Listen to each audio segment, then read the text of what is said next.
Second भैया, वो मोड़ वाला, जी जी, वो कोने वाला घर है, फर्स्ट फ्लोर। भैया हाँ जी, दे दो भैया। अब क्या मंगा लिया बहू? सुबह ही तो फूड डिलीवरी वाला भैया आया था। माँ जी वो टिक्की और गोलगप्पे मंगवाए हैं, बड़ा मन हो रहा था, भैया आ गया है। पूनम के नाम से ऑर्डर था मैम। हाँ भैया लाओ, थैंक यू। पूनम को खाने की बहुत आदत थी, वो जब देखो कुछ न कुछ खाती रहती थी।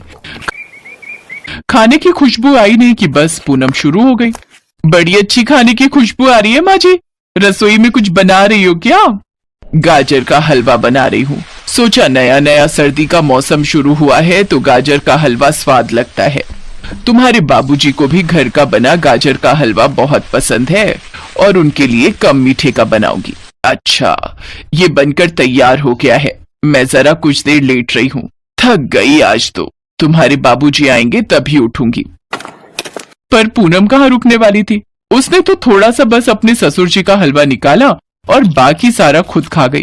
कुछ देर बाद उषा देवी रसोई में आई तो वो हैरान रह गई। बहू, गाजर का हलवा कहाँ गया? तुम्हारे बाबूजी आ गए हैं, उन्हें परोसना है। माँ जी, हलवा इतना स्वादिष्ट बनाया था ना आपने कि मुझसे रहा ही नहीं गया। उसकी खुशबू बार बार मेरी नाक से पेट में जा रही थी और मेरे पेट में चूहे कूदने लगे। वैसे मैंने बाबूजी का कटोरी में अलग रख दिया है, बाकी तो सारा मैंने खा लिया। बहुत ही बढ़िया गाजर का हलवा था। क्या करूं मैं इसका, जब देखो तब खाती रहती है। बताओ, इतनी मेहनत से गाजर का हलवा बनाया, वो भी इसने जरा सा बचाया।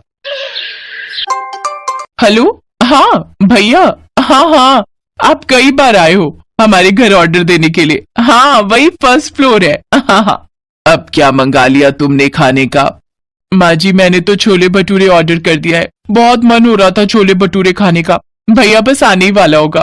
तो वो बेसन कहाँ गया जो तुम घोल रही थी? वो तो मैंने कब के पूड़े बनाकर खा भी लिए। आपको भूख लगी है तो बस भैया आने वाला होगा, आप भी एक भटूरा खा लेना। पूनम, मेरे लिए तो तुम वही बेसन का पूड़ा बना दो जो माँ ने खाया है। मैं इतने ऑयली छोले भटूरे नहीं खा सकता, मुझे फिर गैस की एसिडिटी की दिक्कत होती है। अरे एक भटूरे से कुछ नहीं होता, खा लो। अच्छा मैं किचन में चिली पटेटो बना रही हूँ, तुम खाओगे क्या? वो तो घर के बने हुए हैं। अरे तो बेसन का पूड़ा कहाँ है, वो तो दो। वो तो इसने पहले ही खा लिए। छोले भटूरे रास्ते में आ रहे हैं, चिली पटेटो रसोई में बन रहे हैं। चटपटी चीजें जितनी मर्जी खिला लो। अब तो ये बाजार के साथ साथ रसोई में भी कुछ ना कुछ बनाती रहती है। पूनम की इस आदत के चर्चे पूरे मोहल्ले में होते रहते थे। नमस्ते उषा बहन जी, क्या बात है, आजकल तो बाजार का बहुत कुछ खाने के लिए मंगाती रहती हो। कोई मेहमान आकर रुके हैं क्या?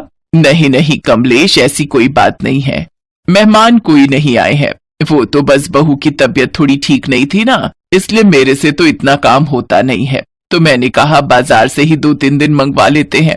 2-3 दिन तो नहीं, हम तो अक्सर ही देखते रहते हैं, कोई ना कोई फूड डिलीवरी वाला आपके घर आता ही रहता है। अरे गैस पर दूध चढ़ा कर आई थी मैं, तुम दोनों से बाद में बात करती हूँ, बहू सो रही है, दूध उबल जाएगा। अब तो उषा देवी गुस्से से भर गई कि पड़ोस में भी ये बातें चलने लगी हैं। तो क्या हुआ उषा, आखिर पूनम इस घर की बहू है, खाने पीने का शौक किसे नहीं होता। तुम इतनी टेंशन मत लिया करो, लोगों के तो जितने मुंह उतनी बातें होती हैं। बहू के सामने ये सब मत कहना, नहीं तो उसको बुरा लगेगा भाई। मैं क्यों कुछ कहने लगी, मैं भी पड़ोसियों की कोई परवाह नहीं करती। अरे भाई हम अपने घर का खा रहे हैं, पता नहीं लोगों को बातें बनाने की क्या आदत है। तभी मोहित कुछ परेशानी की हालत में आ जाता है। बाबूजी, चाचा चाची, मेघा सब बहुत परेशान है। वो राजपाल सिंह मानने को तैयार ही नहीं है। कह रहा है बचपन में मेघा की शादी उसके बेटे हरीश के साथ तय हुई थी, अब मेघा उसी के घर की बहू बनेगी। पर चाचा जी को पता है कि हरीश अब बिगड़ा हुआ बदमाश है। बचपन की बात और थी, तब तो उन्होंने रिश्ता तय कर दिया था। अब मेघा नहीं चाहती कि वो उस बदमाश से शादी करे, पर राजपाल सिंह ने एक शर्त रख दी है। क्या शर्त रखी है उसने, हमें भी तो पता चले। अरे उसकी जानकारी में एक लड़का है जो बहुत खाता है। उसका कहना है कि उस लड़के को अगर हमारी तरफ से किसी ने खाने में हरा दिया तो वो अपने बेटे हरीश की शादी मेघा से करवाने की जिद छोड़ देगा, फिर वो पीछे हट जाएगा। अब यही समझ नहीं आ रहा, चाचा जी यही कह रहे हैं कि हमारे घरों में तो सब ऐसे ही हैं जिनका 2 रोटी खाकर ही पेट भर जाता है। कौन है जो उस लड़के का मुकाबला करेगा? मैं करूंगी उस लड़के का मुकाबला, वो जितना मर्जी खाने वाला हो, पर मुझसे नहीं जीत सकता। मेरे होते हुए मेघा की जिंदगी बर्बाद नहीं होगी। चाचा जी चाची जी से कह दो कि उनकी बहू उनके साथ है, राजपाल सिंह से डरने की जरूरत नहीं है। बोल दो हमें उसकी शर्त मंजूर है। मुझे भी अपनी बहू पर पूरा भरोसा है, खाने में तो ये नंबर 1 है। मुझे पता है ये उसे हरा कर ही रहेगी।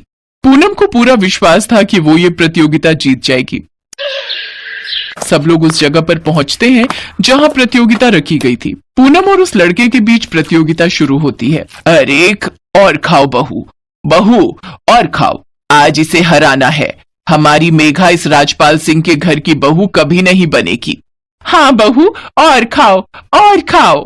भाभी, भाभी से जीतने मत देना, आप इसे हरा दो।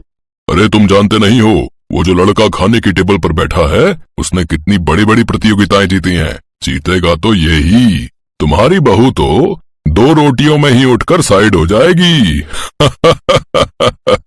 राजपाल सिंह, तू पूनम को जानता नहीं है, वो खाने की कितनी बड़ी शौकीन है, ये हम सभी जानते हैं। पूछ लो पड़ोसियों से भी।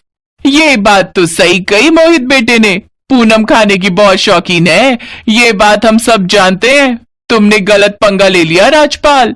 सब लोग पूनम का हौसला बढ़ा रहे थे। पूनम गपागप करके पूरी सब्जी सब कुछ खत्म कर रही थी। राजपाल सिंह देखते रहे। पूनम उस लड़के से आगे बढ़ रही थी। उसकी थाली में बस एक ही पूड़ी बची थी और उस लड़के की थाली में, जिसे उन्होंने बुलाया था, भी 6 पूड़ियां और 2 कटोरी सब्जी बाकी थी। पूनम ये प्रतियोगिता जीत चुकी थी। उसने कुछ ही मिनटों में सारा खाना खत्म कर दिया। घर में सबकी खुशी का ठिकाना नहीं था। पूनम की ज्यादा खाने की आदत आज सबके बहुत काम आई। थैंक यू भाभी, थैंक यू सो मच, आपने मेरी लाइफ खराब होने से बचा ली। पूनम बहू, तुम्हारा बहुत बहुत धन्यवाद। तुमने हमारे घर के लिए इतना बड़ा कार्य किया। मेरी बेटी को इस बदमाश के घर की बहू बनने से बचा लिया। राजपाल सिंह, अब जा यहाँ से, अपने बेटे को भी ले जा और उस लड़के को भी। आज के बाद तेरा इस घर से कोई रिश्ता नहीं है। जीती रहो बहू, मैं तो तुम्हें हर समय टोकती रहती थी, पर आज पता चल गया कि कोई न कोई हुनर कभी न कभी काम आ ही जाता है, जैसे तुम्हारा ज्यादा खाना। थैंक यू तो मुझे आप सबको बोलना चाहिए। इस प्रतियोगिता के बहाने इतना टेस्टी खाना खाए कि अब 3 दिन तक भूख नहीं लगने वाली। वो जो है, प्रतियोगिता जीतने की खुशी में मेघा बेटी ने जलेबी और समोसे लाने के लिए भेजा था, आ गए हैं। जलेबी और समोसे, मजा ही आ जाएगा, बड़ी भूख लगी है। बहू, अभी तो तुम कह रही थी कि 3 दिन तक भूख नहीं लगेगी। जलेबी समोसे का नाम सुनकर भूख लगाई। चलो चलो, आज हम सब खाएंगे, खूब भरपेट खाएंगे। पूरे घर में खुशी का माहौल बन जाता है। पूनम के कारण मोहित के चाचा चाची और मेघा के चेहरे पर खुशी आ जाती है।